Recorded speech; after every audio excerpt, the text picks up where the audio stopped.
Julukannya adalah apa? Al-Faruq. Ya. Julukan daripada Umar itu adalah Al-Faruq. Kemudian adapun kunyahnya adalah Abu Hafs. Ya, Abu Hafs.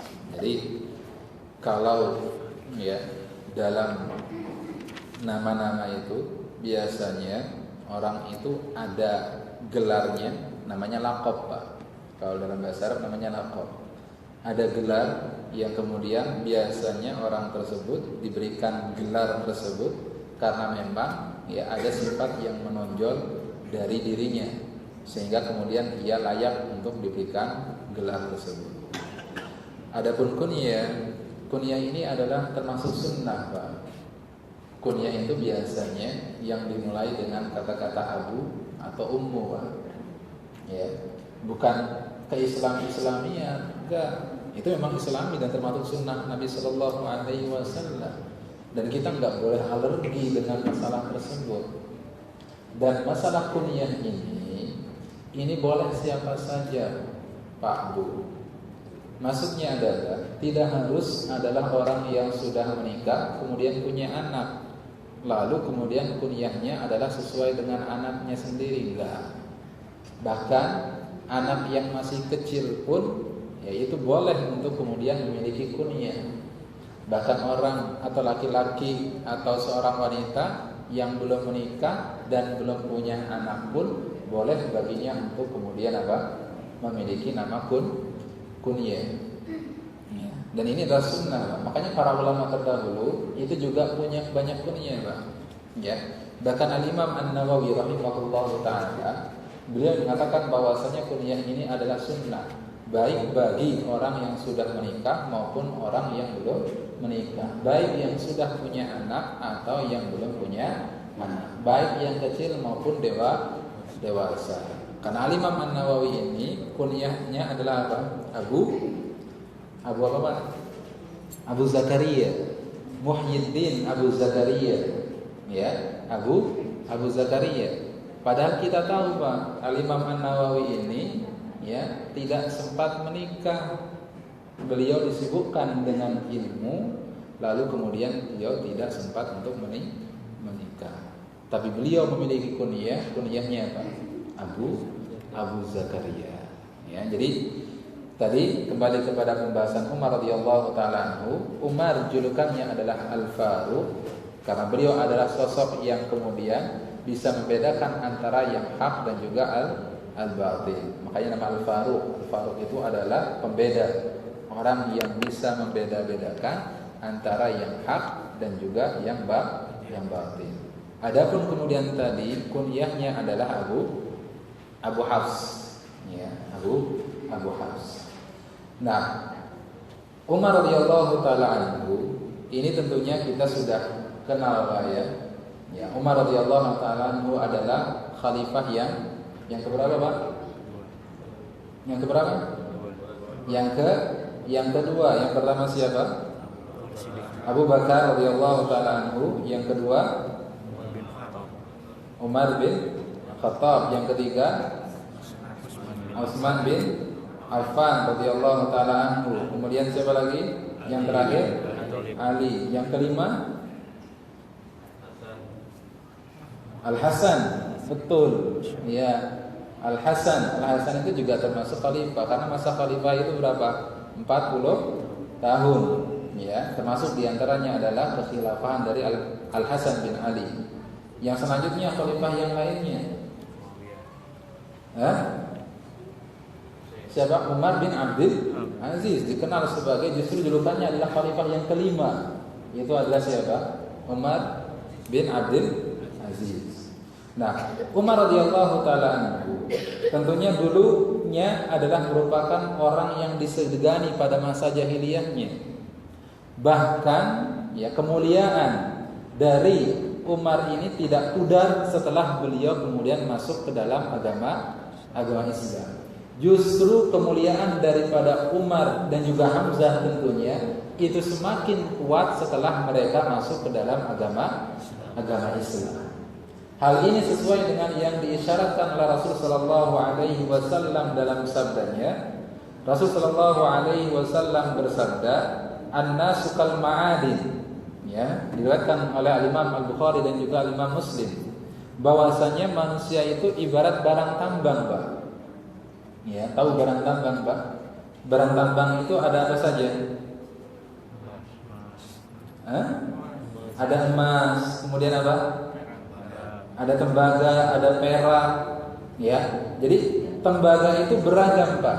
Ada yang paling mahal, bahkan ada juga yang paling murah. Bermacam-macam, beragam-ragam. Maka demikian pula dengan manusia. Manusia itu sifatnya juga macam-macam, karakternya juga macam-macam. Ya, sebagaimana bermacam-macamnya apa? Bahan tambang. Ya, begitu pula dengan manusia. Khiyaruhum fil jahiliyah, khiyaruhum fil Islam idza faqihu, kata Rasul sallallahu alaihi wasallam. Sebaik-baik mereka di masa jahiliyah adalah juga merupakan orang yang baik ketika mereka masuk ke dalam agama Islam. Idza faqihu, kalau mereka memiliki ilmu, kalau mereka paham dengan agama Islam.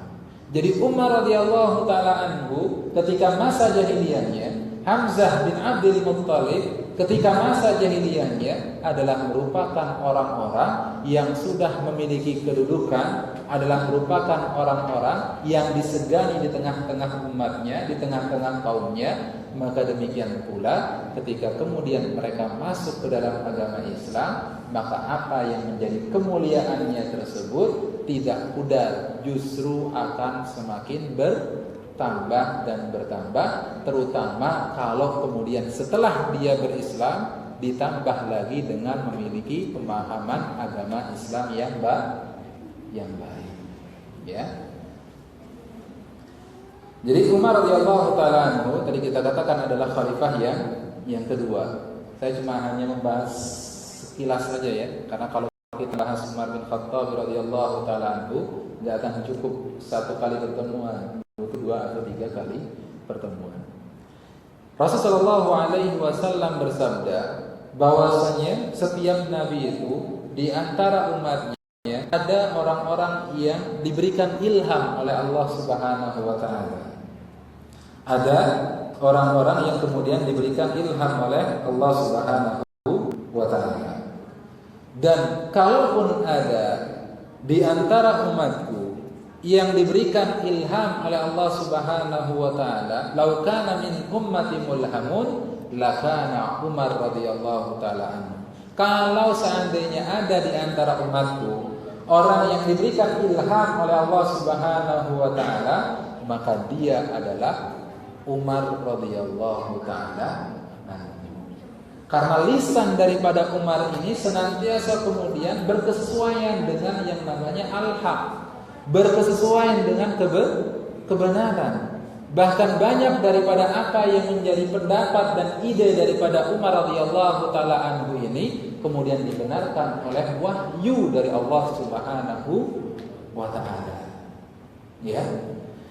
Al-Imam As-Suyuti ya, bahkan beliau menghimpun ya berapa banyak kali ya ucapan dan perbuatan dari Umar radhiyallahu taala anhu ini yang kemudian dibenarkan oleh wahyu. Ya. Al-Imam As-Suyuti menghimpun sampai sekitar 20 lebih terkait tentang apa? Terkait tentang ucapan dan perbuatan Umar ini yang kemudian sesuai dengan wahyu dari Allah Subhanahu wa taala. Kita akan bacakan beberapa di antaranya, kita tidak akan baca 20-nya, Pak. Ya, kita akan bacakan beberapa di antaranya. Yang pertama adalah hadis yang diriwayatkan oleh Al-Imam Al-Bukhari dan juga Imam Muslim. An Umar qala, dari Umar radhiyallahu taala anhu beliau berkata, "Wafaqtu Rabbi fi salat." Ya, bahwasanya ucapanku dan juga perbuatanku berkesesuaian dengan wahyu dari Allah Subhanahu wa taala di 3 tempat, Pak.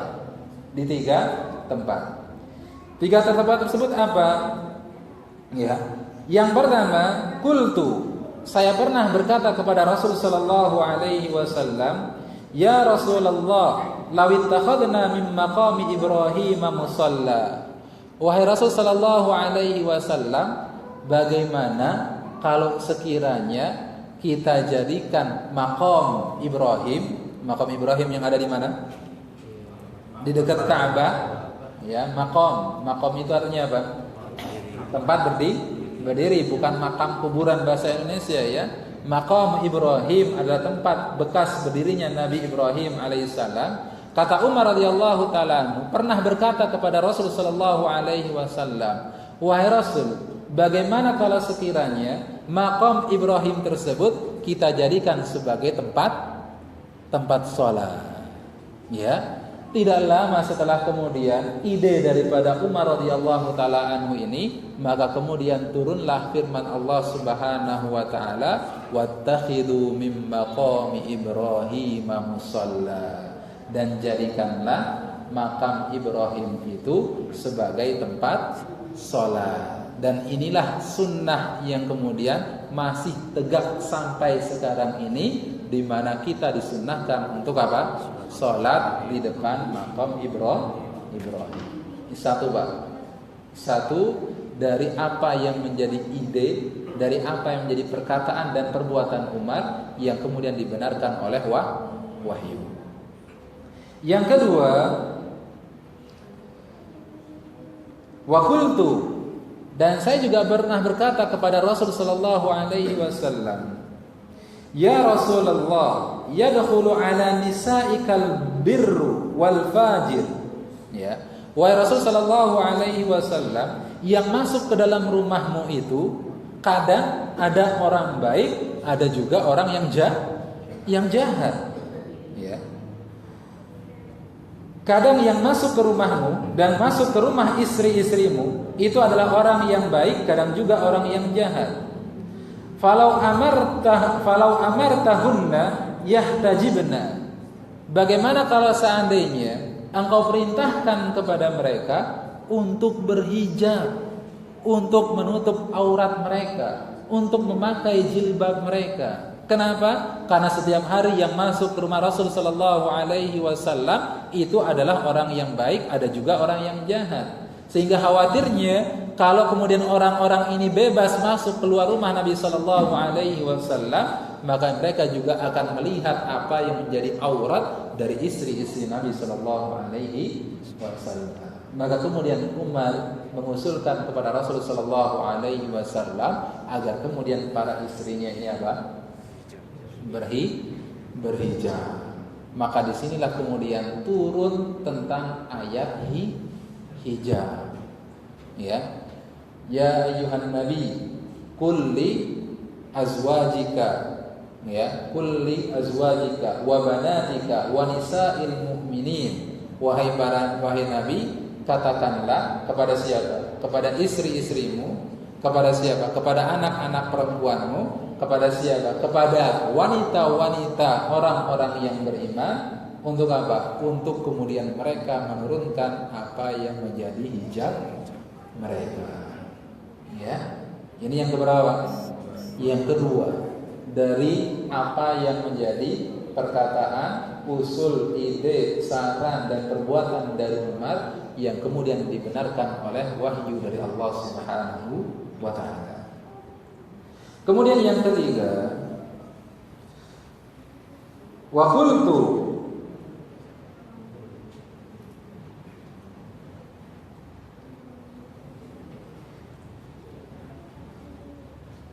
ya, wa qultu wajtama'a nisa'un nabiy sallallahu alaihi wasallam fil ghirah. Ya.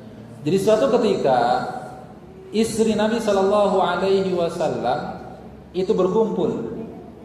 Ya. Kemudian masing-masing di antara mereka mengutarakan apa yang menjadi kecemburuan mereka. Ya, apa yang menjadi kecemburuan mereka kepada Rasul sallallahu alaihi wasallam. Ya, dengan yang lain mengatakan bahwasanya para istri Nabi sallallahu alaihi wasallam ini ada yang mengeluhkan terkait tentang nafkah yang sedikit yang mereka terima dari Rasul sallallahu alaihi wasallam. Maka kemudian ketika Umar bin Khattab radhiyallahu taala anhu mengetahui peristiwa tersebut, beliau kemudian mengatakan kepada Rasulullah sallallahu alaihi wasallam, asa rabbuhu in tallaqakunna ay yubdilahu azwajan khairan minkunna muslimatin mu'minatin, dalam surat apa? At-Tahrim.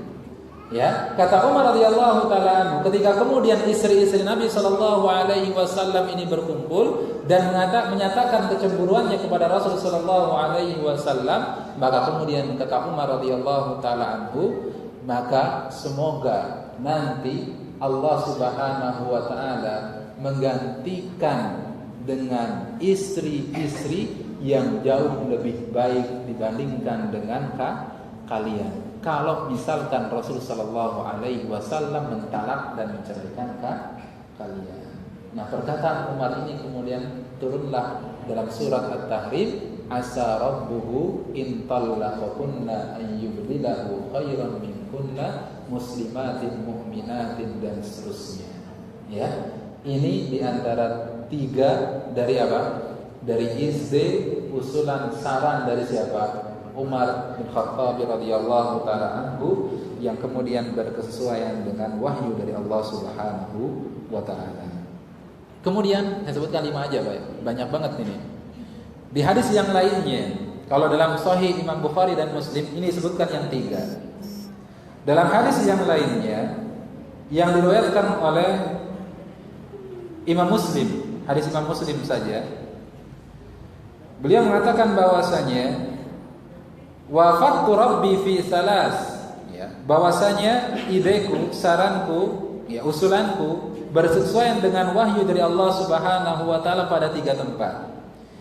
Yang pertama adalah ayatul hijab, ya, tentang ayat hijab tadi sudah. Kemudian yang kedua adalah fi asari badrin, yaitu terkait tentang tawanan perang Badar. Ya. Setelah selesainya perang Badar, ya, Rasulullah sallallahu alaihi wasallam itu kemudian menawan beberapa orang di antara siapa? Di antara orang-orang kafir ketika itu. Lalu setelah kemudian ditawan, Rasul sallallahu alaihi wasallam meminta saran kepada para sahabatnya. Para tawanan ini akan diapakan? Maka kemudian Abu Bakar radhiyallahu taala anhu yang memiliki jiwa yang apa? Lemah lembut, pengasih, ya, kemudian mengusulkan kepada Rasul sallallahu alaihi wasallam, wahai Rasul sallallahu alaihi wasallam, jangan bunuh mereka, tapi gunakan mereka untuk dipekerjakan pada pekerjaan tertentu saja. Adapun Umar radhiyallahu taala anhu yang sangat kemudian membenci kekufuran, yang membenci kebatilan, dengan tegas mengatakan, ya Rasulullah, wahai Rasul sallallahu alaihi wasallam, bunuh mereka. Ya, bunuh siapa? Bunuh para tawanan tersebut. Lalu kemudian Rasul sallallahu alaihi wasallam lebih condong kepada pendapat siapa? Abu Bakar. Tidak lama setelah itu kemudian turunlah firman Allah Subhanahu wa taala, maka lin nabi an yakuna lahu asra. Tidak pantas bagi seorang nabi untuk memiliki tawanan. Lalu kemudian yang dibenarkan dalam ayat tersebut adalah apa? Apa yang menjadi saran dan apa yang menjadi ide daripada siapa? Umar radhiyallahu taala anhu. Itu yang keberapa? Yang keempat. Masih ingat Pak? Yang pertama tadi apa? Tes lagi nih. Maqam Ibrahim. Yang kedua? Hijab. Yang ketiga? Mentalak istri. Yang keempat tadi apa? Tawanan perang Badar. Yang kelima, dan ini yang terakhir, adalah terkait tentang masalah khamr. Ya, pengharaman khamr itu diturunkan oleh Allah Subhanahu wa taala dikarenakan doa daripada siapa? Umar radhiyallahu taala. Dan pengharaman khamr ini kan ya prosesnya adalah secara tadarus. Tadarus itu adalah secara apa namanya? Step by step. Enggak langsung kemudian ayat satunya mengatakan bahwasanya langsung haram, enggak boleh diminum, enggak. Tapi Allah Subhanahu wa taala dalam mengharamkan khamr ini step by step. Dan ini adalah metode dakwah. Ya, bahwasanya kalau ada kebiasaan yang ada di masyarakat dan itu susah untuk dihilangkan, maka dihilangkan dengan apa? Secara apa? Step by step. Secara apa namanya istilahnya itu? Step by step, pelan-pelan. Ada apa lagi, Bang? Tadarruj. Ya. Nah, di sini ayat yang pertama kali yang Allah Subhanahu wa taala ya, perihal tentang masalah khamr ini adalah innamal khamru wal maisiru. Yang pertama adalah yas'alunaka 'anil khamr. Ya, orang-orang bertanya terkait tentang masalah khamr. Qul fihima ismun kabirun wa manafi'u linnas. Katakan wahai Muhammad, di khamr itu ada dosa yang besar, tapi ada juga manfaatnya. Wa ismuhuma akbaru min naf'ihima. Dan apa yang menjadi dosanya jauh lebih besar dibandingkan dengan manfaatnya. Pelan dulu. Sampai kemudian nanti pada akhirnya Allah Subhanahu wa taala mengharamkan apa? Khamr ini. Ya, bahwasanya khamr ini innamal khamru wal maisiru wal ansab wal azlamu rijsum min amali syaitan fajtanibuhu. Bahwasanya khamr, kemudian mengunduh nasib, kemudian berjudi, ini adalah merupakan apa? Perkara yang rijs, perkara yang hina, maka jauhilah. Maka ayat ini adalah merupakan ayat yang mengharamkan khamr secara totalitas. Dan ini adalah berkat doa dari seorang Umar radhiyallahu taala anhu. Jadi ya, cerdasnya Umar ini sampai Rasulullah sallallahu alaihi wasallam mengatakan kalau kemudian Umar mengatakan sesuatu maka itu adalah kebenaran. Ya, bagaimana sosok daripada Umar radhiyallahu taala. Bahkan saking berwibawanya Umar ini, Rasul sallallahu alaihi wasallam mengatakan kepada Umar, "Wahai Umar, tidaklah engkau kemudian menempuh sebuah jalan, melainkan jalan yang engkau tempuh tersebut akan dijauhi oleh syaitan. Kalau kamu lewat jalur ini, maka syaitan akan memilih apa? Jalan yang berbeda. Dikarenakan apa? Takutnya syaitan dari siapa? Dari Umar radhiyallahu taala. Ya. Jadi bapak-bapak dan ibu-ibu yang dirahmati oleh Allah Subhanahu wa taala, ini sedikit terkait tentang kisah daripada Umar radhiyallahu taala anhu. Walaupun sebenarnya banyak sekali kisah yang bisa kemudian kita kedepankan, kita paparkan terkait tentang Umar radhiyallahu taala anhu, tapi dikarenakan waktu kita yang cukup sempit dan kita lebih fokusnya adalah dalam pembahasan akan menjadi sirah Nabi sallallahu alaihi wasallam, maka sedikit saja yang bisa saya sampaikan terkait tentang apa yang menjadi sirah dari Umar radhiyallahu taala anhu. Insyaallah nanti kalau kita sudah tuntas dari sirah Nabi sallallahu alaihi wasallam, baru kemudian kita akan membahas terkait tentang sirah para sahabat satu persatu. Insyaallah taala. Baik bapak-bapak dan ibu-ibu yang dirahmati oleh Allah Subhanahu wa taala. Ya. Jadi saya rangkum ya karena waktunya sudah akan habis. Tadi kita katakan bahwasanya setelah umat Islam hijrah ke mana? Ke Habasyah. Di tempat yang berbeda, Allah Subhanahu wa taala menguatkan umat Islam ini dengan apa? Dengan keislaman dua tokoh penting, yaitu Hamzah bin Abdul Muttalib dan juga Umar ibn Khattab radhiyallahu taala anhu, yang mana dengan keislaman kedua orang ini Allah Subhanahu wa taala semakin menguatkan dan semakin meneguhkan apa? Meneguhkan agama Islam. Dan bahkan Ibnu Mas'ud radhiyallahu taala anhu mengatakan ya, dan mengisahkan bagaimana keislaman dua orang ini semakin menguatkan umat Islam ketika itu. Ibnu Mas'ud radhiyallahu taala anhu mengatakan, dulu sebelum masuknya Umar bin Khattab radhiyallahu taala anhu ke agama Islam, kita enggak berani beribadah di depan Ka'bah. Kenapa? Karena diganggu oleh orang-orang kafir Quraisy. Tapi sejak Umar ini masuk Islam, maka setiap Umar ke Ka'bah untuk kemudian beribadah, kami juga ikut beribadah bersama dengan Umar. Karena ketika kemudian Umar ini masuk Islam, enggak sembunyi-sembunyi, Pak. Ya, pintu daripada siapa? Abu Jahal diketok, didatengin Abu Jahal. Kemudian Umar mengatakan, saya sudah masuk Islam. Saya sudah bersaksi bahwasanya Allah sebagai Rabb dan Muhammad sebagai utusan Allah. Abu Jahal nggak berani ngapa-ngapain, Pak. Nggak berani ngapa-ngapain. Bahkan ketika orang-orang berteriak Umar sudah tersesat, enggak, saya nggak tersesat. Justru saya sudah meniti jalan yang lurus karena saya sudah masuk ke dalam agama Islam. Ya, beraninya siapa? Umar bin Khattab radhiyallahu taala. Adapun tambahan sedikit yang terkait tentang kisah keislaman daripada Umar radhiyallahu taala ini seperti apa? Yang pernah kita dengar itu adalah bahwasanya Umar radhiyallahu taala ketika mengurus pedangnya mencari Rasul sallallahu alaihi wasallam, kemudian dicegat oleh orang kafir Quraisy. Kemudian orang kafir Quraisy ini mengatakan, "Kamu mau kemana?" "Mau ke Muhammad, saya akan bunuh dia." "Sebelum kamu ke Muhammad, kamu ke ke saudara perempuanmu, karena dia sudah beriman kepada Muhammad." Kemudian Umar mendatangi saudara perempuannya, kemudian mendengar bacaan surat Toha. Itu juga disebutkan dalam kitab sirah ya, Syekh Safiur Rahman Al-Mubarakfuri dan juga kitab-kitab sirah yang lainnya. Tapi kata para ulama ahli hadis bahwasanya kisah tersebut ya tidak memiliki sanad yang kuat, bahkan ya sanadnya cenderung lemah. Al-Imam Az-Zahabi kemudian mengkategorikan hadis tersebut adalah hadis yang sangat lemah sekali. Justru ada sanadnya yang jauh lebih kuat daripada itu terkait tentang keislaman Umar ini, bahwasanya Islam Umar ini adalah ketika Umar ini mendengar Nabi Shallallahu Alaihi Wasallam membaca surat Al-Haqqah.